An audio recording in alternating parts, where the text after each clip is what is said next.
conservation, il s'agit...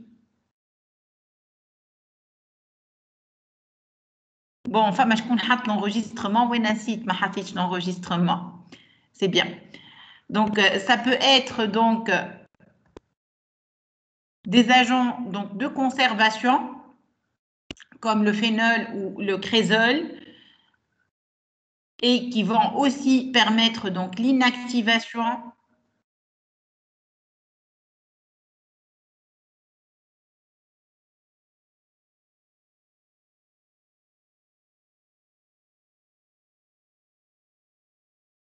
شكون قاعد يحرك معايا يا اخي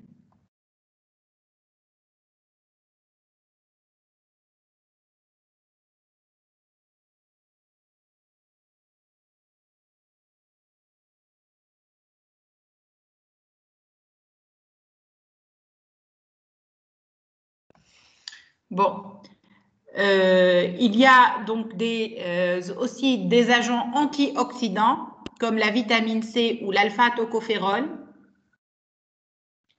des agents tensioactifs non ioniques, et là, en fait, ils vont jouer ce rôle donc, de pouvoir, donc par leur pouvoir dispersant, parce qu'il s'agit de grosses molécules, et donc ils vont stabiliser la forme suspension.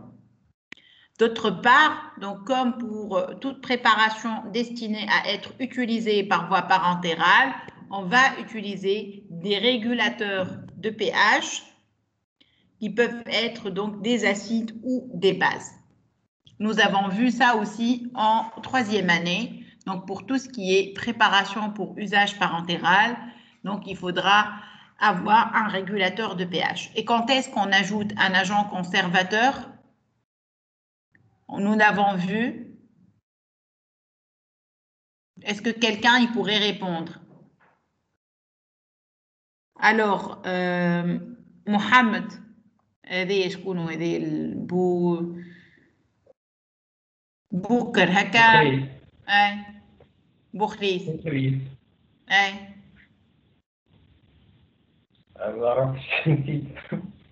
Quand est-ce qu'on ajoute un agent conservateur?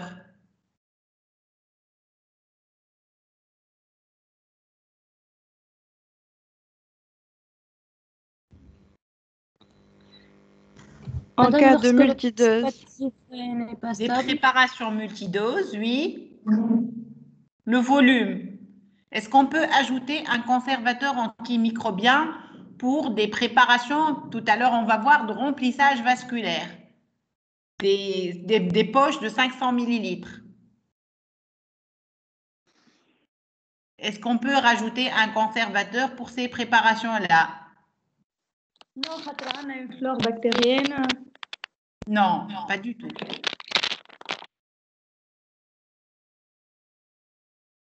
Les conservateurs, il ne faut pas mettre une grande quantité, donc on ne peut pas les utiliser pour des grands volumes. Et on va les utiliser quand on ne peut pas aussi stériliser la préparation. Est-ce que c'est possible de stériliser un vaccin?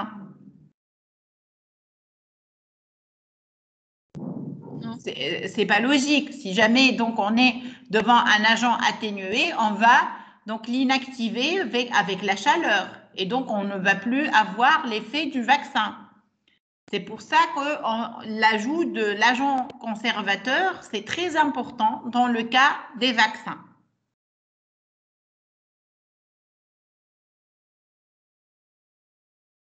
Madame? Oui. Et on ne peut pas stériliser les vaccins. Les vaccins, c'est stérile ou qui fait? Non. On va travailler en ZAC, on l'a dit l'autre fois. On va travailler en zone atmosphère contrôlée avec des matières premières qui sont stériles, sauf donc cet agent-là, donc microbien, pour lequel on a ajouté dans la phase de fabrication biologique des agents qui vont atténuer la multiplication d'autres micro-organismes. C'est clair? Oui. Très bien. Merci. Sans problème. Alors donc, généralement, on fait autre chose aussi pour les vaccins pour avoir une meilleure stabilité que la forme suspension, c'est la lyophilisation. Et donc, avec la lyophilisation, qu'est-ce qu'on va enlever? On va enlever le solvant, donc tout ce qui est eau présente donc, au niveau du milieu donc, de la suspension, et donc ça va préserver aussi la structure moléculaire et antigénique des germes. Et donc, on va lyophiliser généralement donc tout ce qui est vaccin qui est inactivé. En effet, donc tout ce qui est vaccin vivant atténué, généralement, ils sont très fragiles et donc on va les conserver à l'état donc de suspension congelée. C'est le cas donc de la polio par voie orale, le vaccin de la polio par voie orale. Sinon, donc, on va essayer souvent de lyophiliser. Et généralement, pour lyophiliser, il faudra ajouter des substrats de lyophilisation qu'on va retrouver dans la formule aussi des vaccins, comme les sucres, les sels de polymère et aussi des agents qui vont éviter tout ce qui est choc osmotique au niveau des micro-organismes. Je pense que vous avez vu déjà le cours de la lyophilisation et vous avez vu donc que, en fait, on va diminuer rapidement, on va congeler, mais ça va être une congélation rapide pour que par la suite, il n'y ait pas donc de choc osmotique. Il faudra qu'on ajoute des agents stabilisants à notre substrat, à notre préparation pour éviter donc qu'il y ait par la suite, lors de la redispersion, qu'il y ait donc une dégradation ou une perte de qualité de notre vaccin. Madame, Oui, j'ai une question. oui. Madame, احنا كي نجيو نعملوا stérilisation, il faut من الأول نعملوا lyophilisation pour préserver les antigènes. Non, non, non, il n'y a pas de stérilisation derrière. En fait, la lyophilisation, c'est pour avoir une poudre, disons. D'accord? Donc, lorsque tu vas l'avoir sous forme sèche, donc il ne va pas y avoir ni micro-organismes qui vont trouver un milieu favorable à leur multiplication, ni quoi que ce soit. D'accord? Mais en même temps, on va préserver notre vaccin. D'accord. Sous forme de poudre ou bien d'un milieu sèche fait multiplication bactérienne. Voilà, effectivement. Donc, ils sont desséchés, donc cryo-desséchés, parce qu'on ne peut pas donc sécher avec la chaleur. Vous êtes d'accord tous? On ne peut pas obtenir, on ne va pas dessécher donc le vaccin avec la chaleur.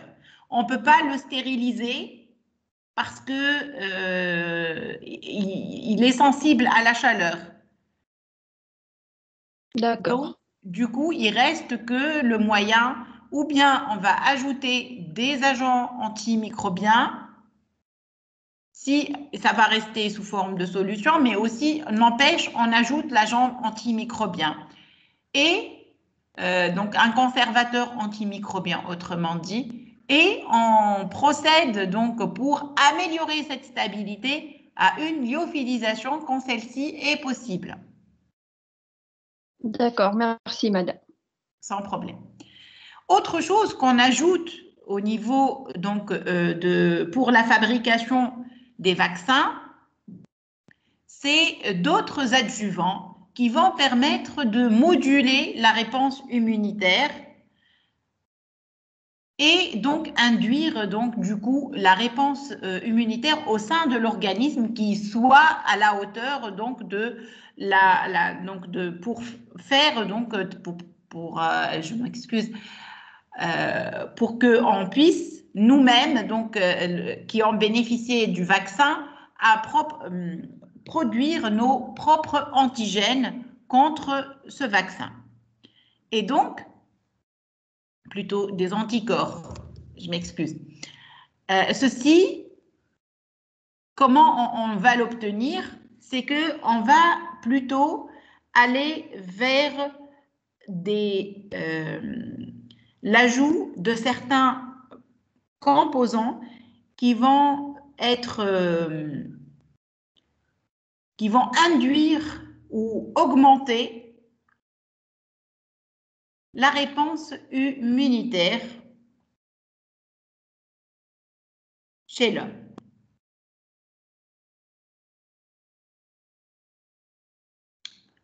Bon, فما شكون عندكم يفركح ياسر في الجروب؟ نحى البريزونطاسيون.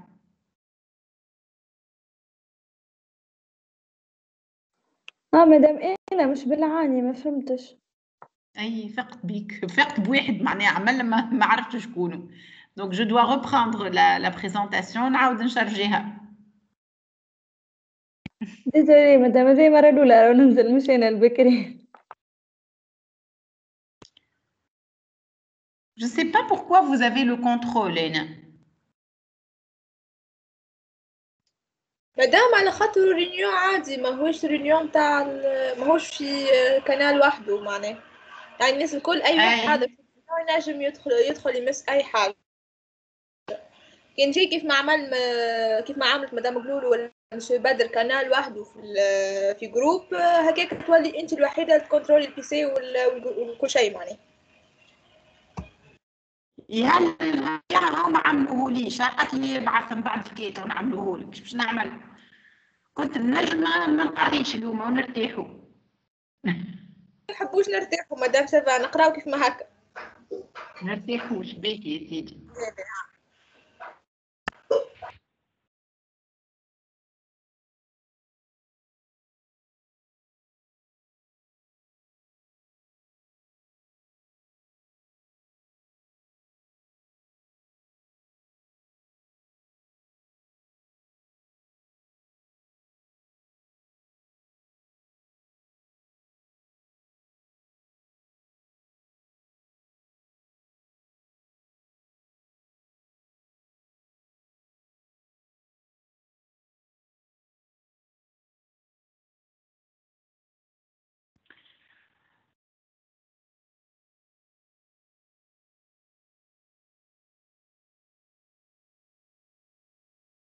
Or, donc, ces adjuvants spécifiques de la fabrication sont d'autant plus importants lorsque on est devant des vaccins, ce qu'on appelle des vaccins sous-unitaires ou bien donc qu'on a appelé recombinés l'autre fois, qui sont à base seulement d'antigènes hautement purifiés et donc qui ne possèdent pas finalement le pouvoir d'induire une immunité protectrice. Et donc, on a vraiment, dans ce cas, besoin de ces adjuvants spécifiques de fabrication. Pour donc ces adjuvants, généralement, qu'est-ce qu'on peut avoir? On peut avoir des constituants bactériens. Les constituants bactériens, il s'agit donc de bactéries entières inactivées, comme par exemple donc, des espèces de salmonella qui sont utilisées pour fabriquer des vaccins, ou bien des préparations de parois bactériennes, comme donc des préparations extraites donc, du vaccin du BCG, ou on peut utiliser aussi l'adjuvant complet de Freund, il s'agit donc de mycobactéries inactivées par la chaleur et donc qui sont ajoutées à une émulsion à phase externe huileuse qui est encore utilisée donc, dans le cadre d'expérimentation et qui vont stimuler la réponse humorale et cellulaire. Mais donc, il y a d'autres adjuvants qui sont très intéressants qui sont utilisés, par exemple les adjuvants huileux. Les adjuvants huileux, il s'agit d'émulsions à phase externe huileuses, donc où il va y avoir donc un diamètre donc qui ont un diamètre donc qui est de l'ordre donc du nanomètre, voire ça peut être aussi de grosses globules donc de l'ordre du millimètre, donc qui vont englober la phase aqueuse et donc ils vont libérer progressivement de l'antigène au niveau du site d'injection. Et le fait de le présenter à leur surface qui est étendue va les protéger d'une part de la dégradation hépatique et de l'action des protéases sériques et en même temps présenter donc cet antigène et donc induire une réaction immunitaire de type inflammatoire. Et ceci active donc la voie alterne et aussi la voie donc alterne donc le complément et l'immunité cellulaire non spécifique.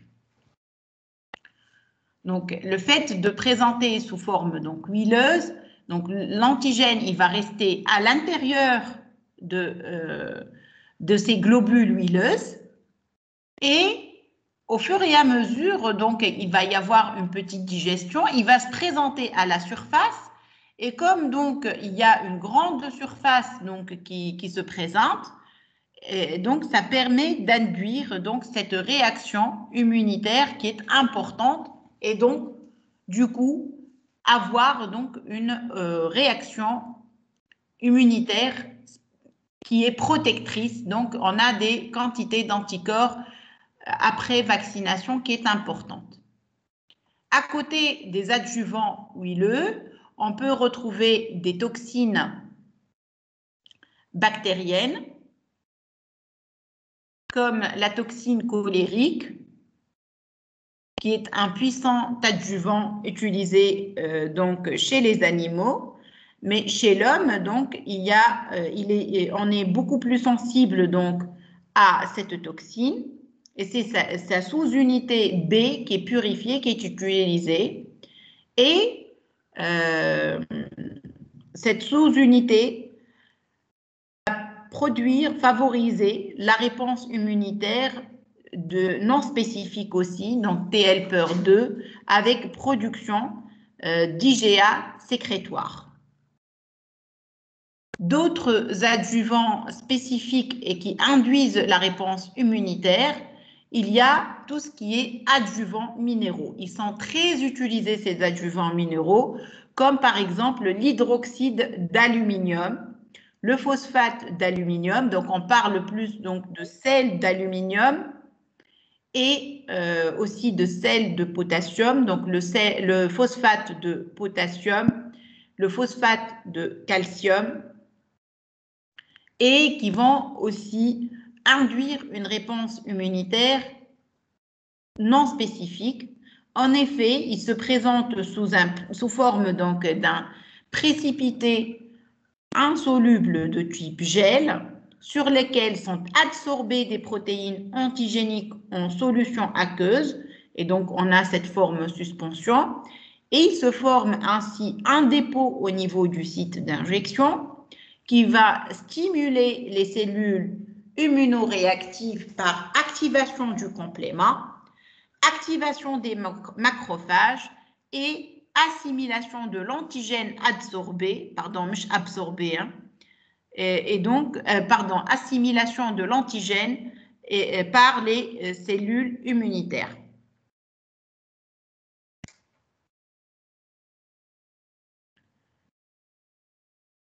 Donc là, en fait, je vous montre la formule, disons, d'un vaccin, donc la composition d'un vaccin. Donc, dans un vaccin, on peut retrouver, bien sûr, l'antigène, donc qui est le germe donc, duquel donc, on va se vacciner, qui peut être donc vivant, atténué ou inactivé. Il peut être donc entier ou bien seulement certains antigènes qui sont là, en fait, justement des fractions antigéniques. Et à ces fractions antigéniques, on va bien sûr retrouver des adjuvants, comme ici, donc l'adjuvant, l'hydroxyde de phosphate d'aluminium, ou bien bon, là, comme stabilisant, on a l'albumine, des acides aminés, des dextrans, de la gélatine, du lactose, du rouge phénol, tout ça en fait, et le saccharose. Donc, c'est un vaccin qui se présente sous forme d'un lyophilisa. Il y a aussi le sorbitol. Donc, à partir de cette formule, on voit très bien qu'il s'agit d'un lyophilisa. On peut trouver donc des solutions tampons comme le phosphate disodique ou monosodique. Donc là, en fait, un isotonisant, donc le solvant qui est du sérum physiologique à côté de l'eau pour préparation injectable. Mais aussi, on va retrouver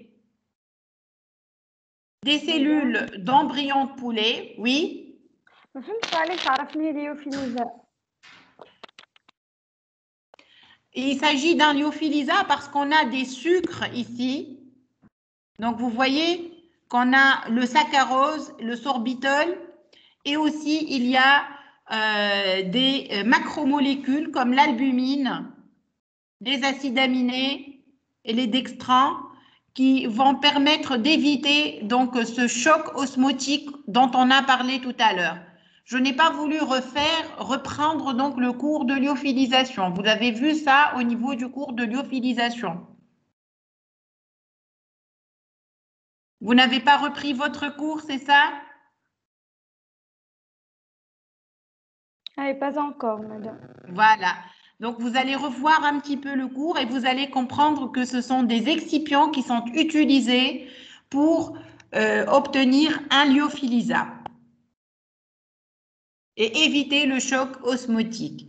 Donc, sinon, aussi, on va retrouver tout ce dont on a parlé la dernière fois par rapport à la fabrication biologique.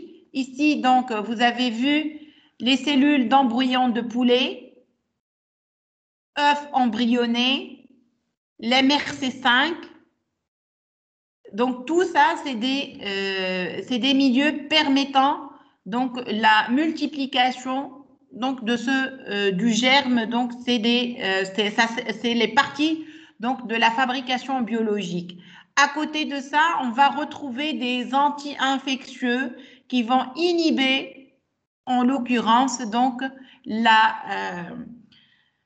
multiplication d'autres micro-organismes. Donc, on va retrouver donc la néomycine, la kanamycine, la streptomycine, la polymyxine B. D'accord? Tous ces adjuvants-là, ils sont présents en tant que... donc, ce sont des résidus, disons, donc du milieu de culture, donc pour un vaccin. On peut retrouver aussi les conservateurs. Tout à l'heure, on en a parlé du polyphénol. Donc, on va retrouver aussi des traces d'inactivation ici, le formaldéhyde et donc du formol et du phénol. Tout ça, en fait, on peut le retrouver dans la composition d'un vaccin. Donc, vous pouvez imaginer l'étape de contrôle et les difficultés des contrôles qu'il faudra effectuer sur un vaccin. مدام باللي تنجم نعم. مدام نعم باللي نرجع تنجم تعاود لي ليوتيليتي نتاع الكونسيرفاتور خاطر ساعيك كلي قصت لي الكونيكسيون دونك ما سمعتكش في الفازه نتاع الكونسيرفاتور. Alors, pour les conservateurs antimicrobiens, on les ajoute parce que ça peut être déjà des multidoses, d'une part. D'autre part, donc, pour un volume inférieur à 15 millilitres, donc, et lorsque on ne peut pas stériliser dans le conditionnement final, on va ajouter des conservateurs antimicrobiens. On ne peut pas ajouter des conservateurs pour des grands volumes. D'accord? Donc ici, le cas des vaccins se prête à l'ajout de conservateurs antimicrobiens. Ah, merci madame. Sans problème. Donc, comment va-t-on conserver ces vaccins? Bon, tout à l'heure, on en a parlé un petit peu, la lyophilisation, et on a parlé de la congélation. Généralement, en fait, ces vaccins, comme il s'agit de produits biologiques fragiles, Certains, ils sont sensibles à la congélation et d'autres à la chaleur. Et donc, les conditions optimales donc, de conservation passent par l'amélioration de la stabilité des vaccins. Généralement, ils sont conservés à une température de 2 à 8 degrés pour tous les vaccins, généralement et en cours de la fabrication. Donc, lorsque on va même les fabriquer, on va essayer donc de fabriquer à travers des enceintes et de les conserver à cette température pour les différentes phases. On a juste le vaccin donc de la polio par voie orale qui va être congelé pour qu'il soit stocké pour une longue durée. Par ailleurs, mis à part la sensibilité à la chaleur, les vaccins, ils s'oxydent rapidement. Et donc, on va les conserver dans des flacons en verre brun à l'obscurité. Pour les vaccins qui sont lyophilisés, une fois reconstitués, on va les utiliser immédiatement.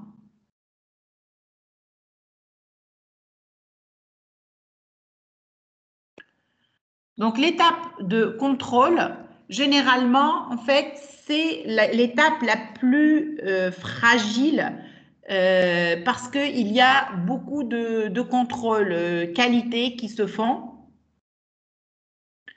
Et il faut qu'on suive donc les bonnes pratiques de fabrication.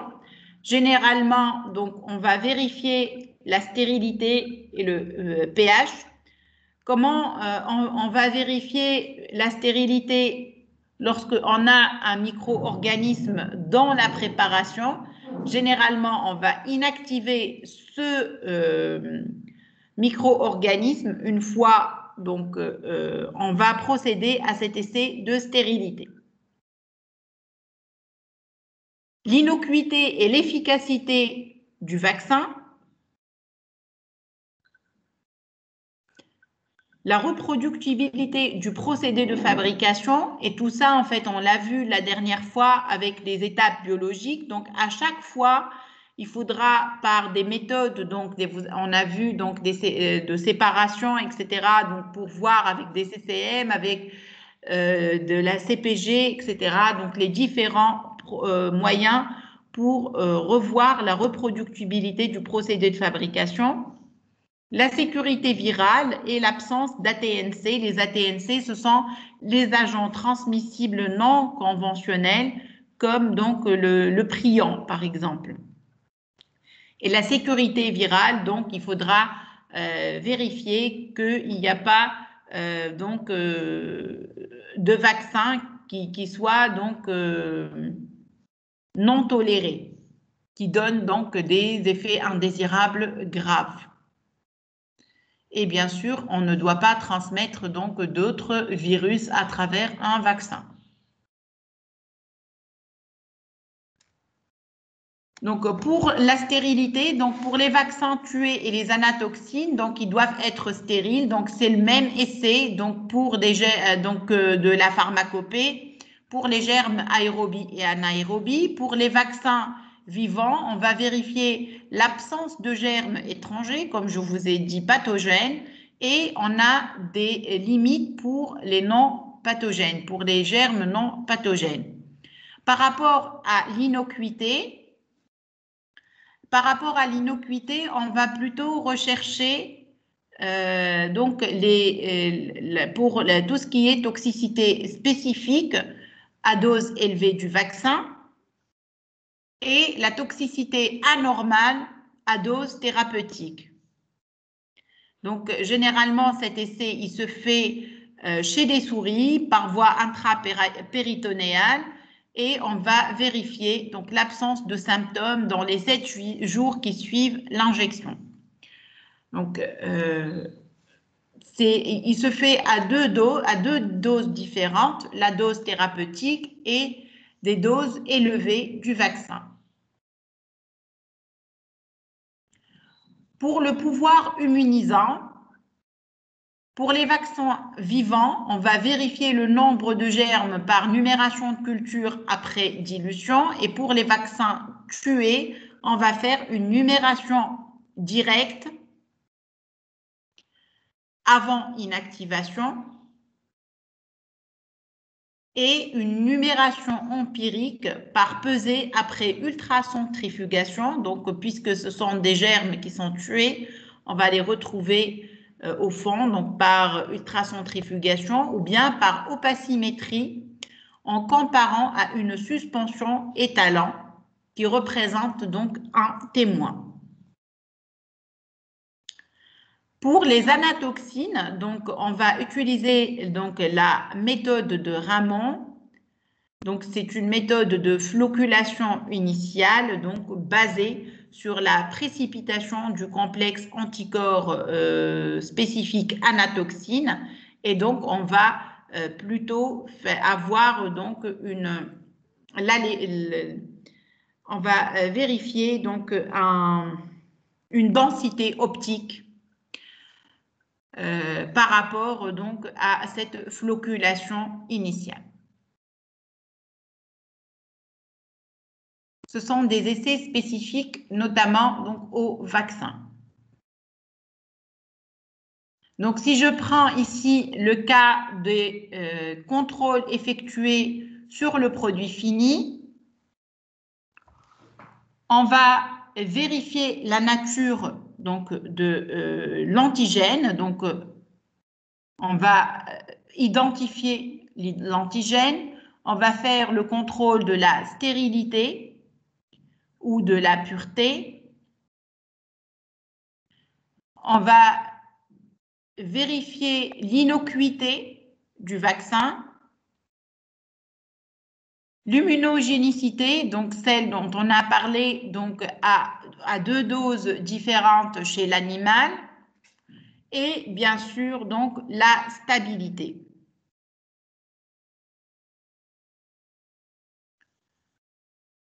Donc là, je pense donc que ces contrôles, donc, ils assomment déjà parce qu'ils sont complexes, mais donc ils ne sont pas très courants.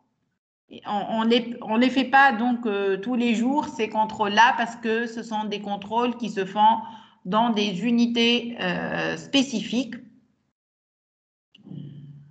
On pourra les consulter, les voir donc de façon empirique plus que sur le plan pratique, mais j'essayerai avec vous de voir avec donc pour ne serait-ce le contrôle donc du vaccin de la BCG, peut-être qu'on pourra le faire avec donc l'Institut Pasteur. Je vais essayer de voir. Sinon, donc pour conclure, on reprend donc ce qu'on a dit à l'introduction. Le vaccin, c'est très important, c'est primordial donc pour des considérations importantes à l'échelle mondiale. Donc c'est très important pour les campagnes vaccinales, donc pour préserver les populations. Ils vont atténuer une maladie et les conséquences d'une maladie. Le cas, par exemple, là, de la grippe saisonnière. On a 2 sortes de vaccins en général, donc des vaccins vivants atténués et les vaccins inactivés. Les voies d'administration, généralement, c'est l'intramusculaire, souvent, mais il y a aussi la voie sous-cutanée et moins fréquemment la voie orale ou la voie nasale avec le développement de plus en plus de sprays donc nasales qui sont utilisés pour la vaccination.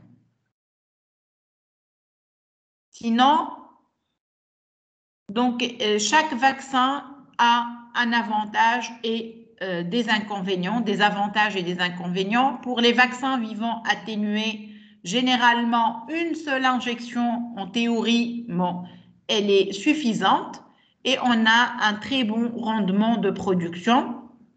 par ailleurs, ils sont contre-indiqués chez des personnes immunodéprimées et les femmes enceintes. Ils nécessitent des contrôles qui sont très, très stricts et il faut qu'on s'assure de l'absence de contaminants, notamment viraux, et donc aussi le retour à la virulence. Donc, c'est le fait donc de se présenter après avoir donc été vacciné avec l'infection virale. Et on le voit avec donc le vaccin de la rougeole et la rubéole donc, et les oreillons, donc, où on voit souvent donc, de retour à la virulence. Pour des vaccins inactivés, l'avantage, donc, c'est qu'ils sont dépourvus de risques infectieux puisqu'ils sont inactivés. Mais par ailleurs, il faudra faire plusieurs rappels, plusieurs injections pour atteindre l'immunité donc suffisante, l'immunité protectrice. Mais aussi, ils ont un mauvais rendement de production parce que on peut perdre le pouvoir immunogène donc lors de la fabrication. Voilà, donc si je prends ici l'exemple donc d'une fabrication de vaccins, et ici donc il s'agit de vaccins sous-unitaires, donc des vaccins avec des fractions antigéniques. Donc la banque de germes, donc ici on va récolter, on va purifier notre germe et on va le conserver. On va prendre seulement donc par donc la valence antigénique. Bon, par exemple, ici, on va greffer 3 valences. Ici, un trivalent. Donc, vous connaissez le pentavalent, l'hexavalent. Ici, bon, c'est un exemple. Donc, on a 3 valences antigéniques et on va les greffer sur donc une molécule porteuse, pardon. On va rajouter tout ce qui est adjuvant de la fabrication, des stabilisants et des conservateurs. On va mélanger et on va préparer les unités qu'on va lyophiliser. Une fois donc le lyophilisat il est préparé, ce sont des doses donc des doses prêtes à l'emploi qu'on va reconstituer après. Donc on va les conditionner et puis on va donc du coup les retrouver au niveau des pharmacies. Bon, c'est clair?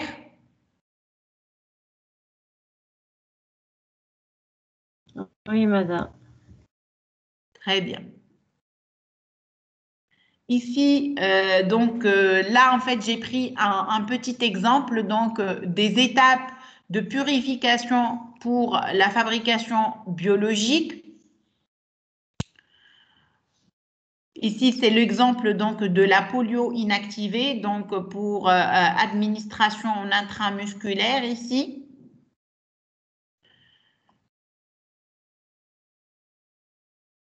Donc, on a une incubation donc de notre semence. Par la suite, on va récolter seulement donc, le surnageant qui va être filtré, concentré par ultracentrifugation avec purification chromatographique sur colonne, filtration pour une filtration, bon là c'est pour la stérilité, mais c'est plus pour départager et enlever tout ce qui est virus et maintenir donc le